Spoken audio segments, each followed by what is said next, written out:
Integration में हम लोग दूसरा चैप्टर पढ़ रहे थे और इंटीग्रेशन में हम लोग 10 गो लेक्चर देख लिए हैं। हम 10 गो वीडियो आपको बना लिए हैं और ये 11वां लेक्चर है। इस लेक्चर में हम लोग क्या करने वाले हैं, एक्सरसाइज 2A का 21 से लेकर 30 तक का सॉल्यूशन करने वाले हैं। क्योंकि हम लोग 20 तक का सॉल्यूशन कर लिए हैं। पिछले वीडियो में हम लोग 11 से लेकर 20 तक का क्वेश्चन का सॉल्यूशन किए थे।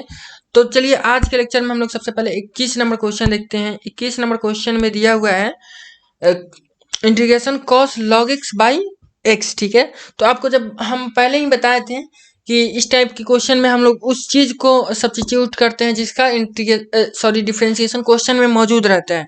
तो यहाँ आपको लॉग दिख रहा होगा कॉस के एंगल में लॉग एक्स। तो लॉग एक्स का जो डिफरेंशिएशन होगा वो एक्स होता है। तो 1/x और 1/x क्वेश्चन में मौजूद है। चूंकि x नीचे है तो इसका मतलब ये 1/x है। ठीक है, तो अब आपके मन में ख्याल आएगा कि कॉस के एंगल में है तो हम इसको क्यों पुट करें, कॉस के साथ क्यों नहीं पुट करेंगे। तो कॉस के साथ पुट करिएगा तो फिर आ जाएगा sign log x into 1/x। तो फिर साइन लॉग एक्स का क्या होगा, तो हम लोग सीधा कॉस को छोड़ देंगे, लॉग एक्स को टी या जेड पुट कर देंगे। ठीक है, तो लॉग एक्स को जेड पुट करने के बाद 1/x हो जाएगा इसका differentiation, D Z by D x हो जाएगा। यहाँ से डी एक्स का वैल्यू आ जाएगा एक्स इंटू डी जेड।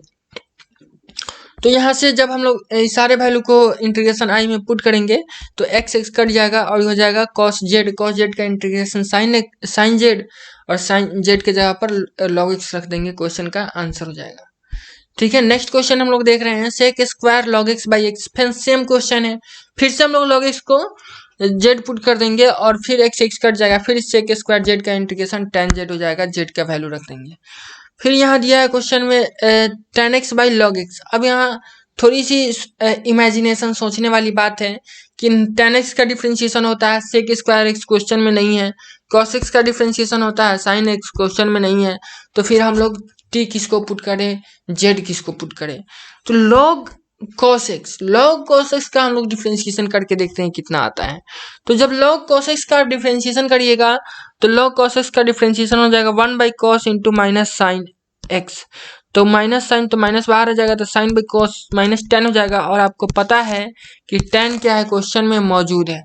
तो जब tan क्वेश्चन में मौजूद है यानी log cos x का डिफरेंशिएशन क्वेश्चन में मौजूद है तो log cos x को हम लोग z या t पुट कर सकते हैं। ठीक है, तो चलिए हम लोग log cos x को z पुट करते हैं तो हो जाएगा, इसका डिफरेंशिएशन कर लेंगे और dx का वैल्यू निकल जाएगा, dx बराबर minus D Z by tan z tan x। ठीक है, उसके बाद tan x से tan x कट जाएगा, अब माइनस बाहर आ जाएगा, 1/z हो जाएगा।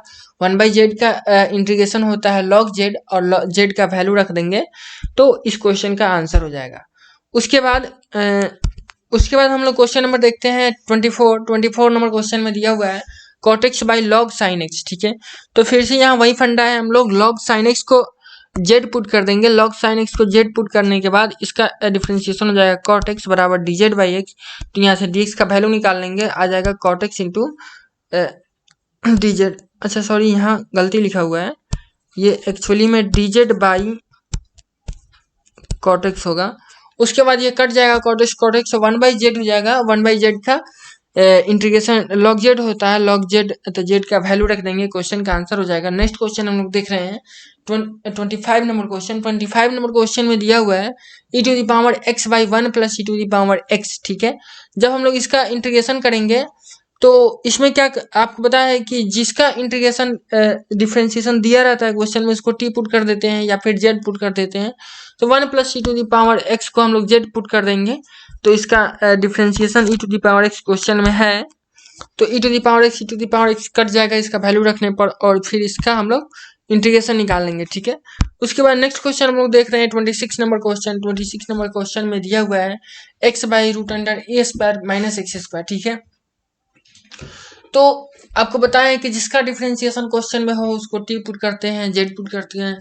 तो आप a² माइनस x² का डिफरेंशिएशन जब निकालिएगा तो आ जाएगा -2x। और आपको पता है कि कांस्टेंट को हम लोग नहीं देखते हैं, वेरिएबल को देखते हैं। तो वेरिएबल में x है और x क्वेश्चन में मौजूद है तो इसको हम लोग z पुट कर लिए हैं, इसका डिफरेंशिएशन कर लिए हैं, d इसका वैल्यू निकाल लिए हैं, फिर इसको इंटीग्रेशन में पुट कर दिए हैं। x कट गया है, -1/2 कांस्टेंट बाहर आ गया और ये हो जाएगा 1/√z। 1/√z है तो z को हम लोग 1/2 पावर में 2 भी लिख सकते हैं, और नीचे में पावर में 1/2 है तो ऊपर जाएगा तो पावर में -1/2 हो जाएगा। और फिर हम लोग इसका इंटीग्रेशन करेंगे तो z के पावर में -1/2 है, प्लस 1 हो जाएगा। अब बाई -1/2 प्लस 1 हो जाएगा। जब इसको सोल्व करिएगा तो आ जाएगा z का पावर में 1/2 ठीक है। तो z के पावर में 1/2 है, इसका मतलब है √z, और बाई में 1/2 है तो 2 ऊपर इधर भी 1/2 है तो ये दोनों कट जाएगा, तो माइनस तो पहले से रहेगा और ये हो जाएगा √z, तो माइनस और z का वैल्यू रख देंगे, क्वेश्चन का आंसर हो जाएगा। नेक्स्ट क्वेश्चन हम लोग देख रहे हैं 27 नंबर क्वेश्चन। 27 नंबर क्वेश्चन में दिया हुआ है 27 नंबर क्वेश्चन में, एक मिनट इसको थोड़ा सा ऊपर कर लेते हैं, आपको कटा हुआ दिख रहा होगा 3।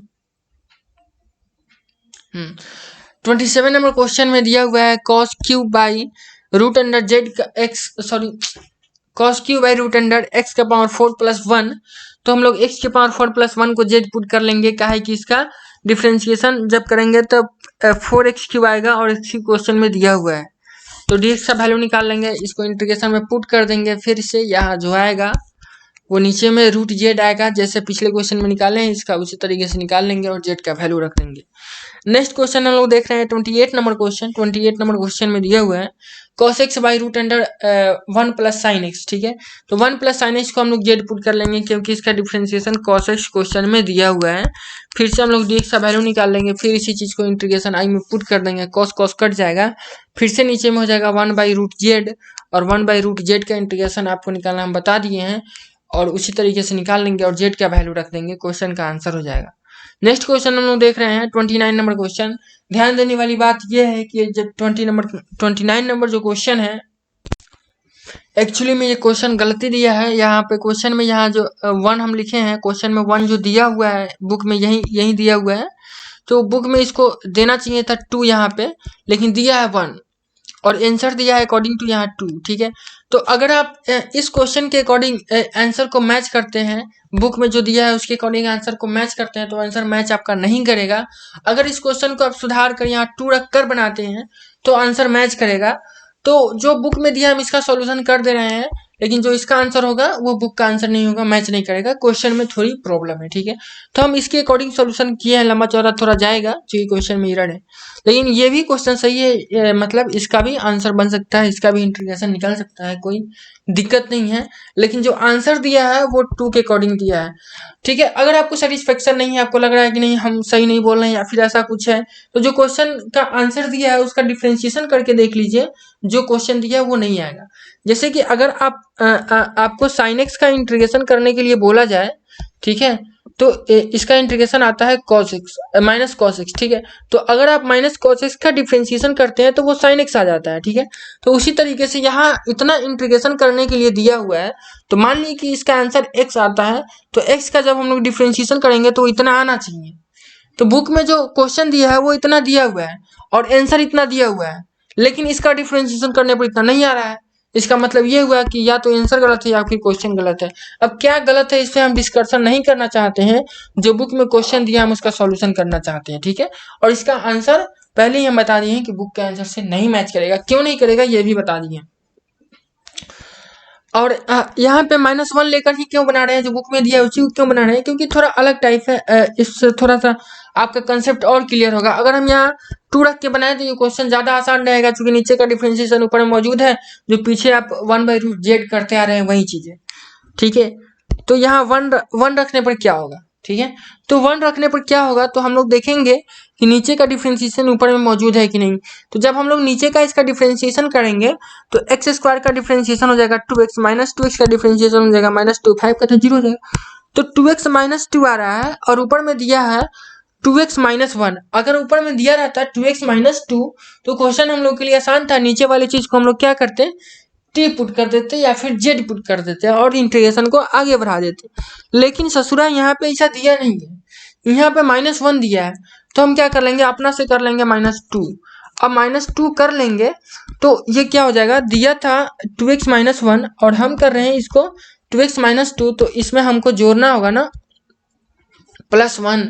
अब +1 जोड़ेंगे तब नहीं फाइनली ये हो जाएगा 2x और -1 ये घटेगा, तो फाइनली ये इतना ही है। लेकिन इसको इस तरीके से हम लोग लिख सकते हैं, मतलब 2x - 1 को हम लोग किस फॉर्म में लिख सकते हैं, ऐसा लिख सकते हैं 2x माइनस 2 प्लस 1। अब इसको अलग अलग हम लोग इंटीग्रेशन में तोड़ लेंगे। यहाँ एक स्टेप हम चाहते तो और लिखते, यहाँ पे लिखते 2x माइनस 2 और प्लस 1। अब इसको एक साथ लिखते, ठीक है, और फिर इस 1 बाई इतना करके एक साथ लिखते, दो अलग अलग इंटीग्रेशन में तोड़ देते जो नीचे किए हैं, ठीक है। तो नीचे में वही किए, दो अलग अलग इंटीग्रेशन में तोड़ दिए हैं। अब जो इसका इंटीग्रेशन है वो हम लोग के लिए बहुत ही आसान है, ठीक है। और जो इसका इंटीग्रेशन है वो कितना है, तो 2x माइनस 2 बाई इतना दिया हुआ है, तो नीचे का इंटीग्रेशन ऊपर में दिया हुआ है, तो हम लोग नीचे वाले चीज को क्या कर लेंगे, z या t पुट कर देंगे। लेकिन इसका क्या होगा, इसका आगे हम आपको बताएंगे क्या होगा। फिलहाल हम लोग इसको क्या करते हैं, दो अलग अलग इंटीग्रेशन मान लेते हैं, इसको i1 इसको i2, ठीक है। तो i बराबर क्या हो जाएगा, i1 प्लस i2 हो जाएगा। अब हम लोग का मेन वैल्यू टारगेट है i को निकालना, तो i को निकालने के लिए हम लोग क्या करेंगे, i1 का वैल्यू निकालेंगे, i2 का वैल्यू निकालेंगे और जोड़ देंगे। चलिए i1 का वैल्यू निकालते हैं, i1 में इतना है, तो फिर ये पिछले क्वेश्चन की तरह हो गया है। तो इसमें हम लोग इसको z पुट कर लेंगे, इसका डिफरेंशिएशन मौजूद है, कट जाएगा, √1/√z का इंटीग्रेशन आपको पता है कैसे निकालते हैं, करके निकाल लेंगे, इतना आ जाएगा, ठीक है। थोड़ा सा शॉर्टकट में हम निकाले हैं, पीछे कई क्वेश्चन में हम लोग ऐसा ही देखे हैं, तो इसको ज़्यादा डिटेल नहीं करने हैं। और वैसे भी ये क्वेश्चन थोड़ा बड़ा है।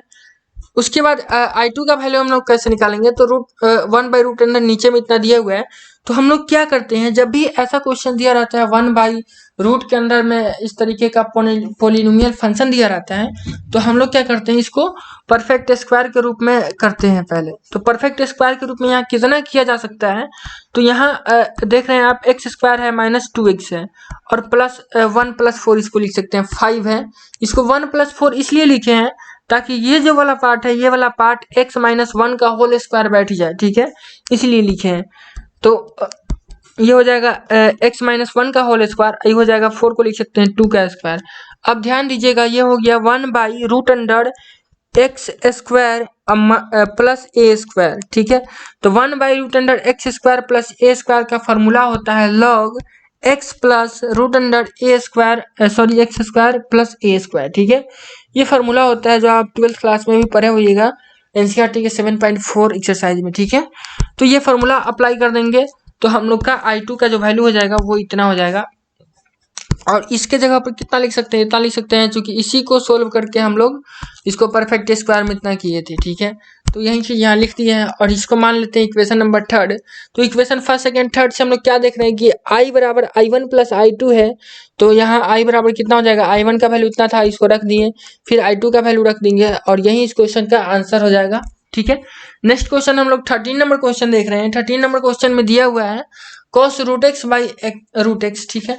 तो अब यहाँ ध्यान देने वाली बात यह है कि किसका डिफरेंशिएशन क्वेश्चन में मौजूद है, जिसको हम लोग t पुट करें या z पुट करें, तो √x का डिफरेंशिएशन कितना होता है, √x का डिफरेंशिएशन होता है 1/2√x, ठीक है। तो 2 तो कांस्टेंट है, इसको देखेंगे नहीं, 2 कांस्टेंट है, इसको देखेंगे नहीं, तो क्या इंटीग्रेशन के नीचे में √x मौजूद है, तो हाँ, इंटीग्रेशन के नीचे में √x है, तो हम लोग आसानी से √x को यहाँ z पुट कर सकते हैं, और √x को z पुट करेंगे तो √x यहाँ कटेगा, और उसके बाद cos z का इंटीग्रेशन हो जाएगा sin z, और ये इसका आंसर हो जाएगा 2 sin √x, ठीक है।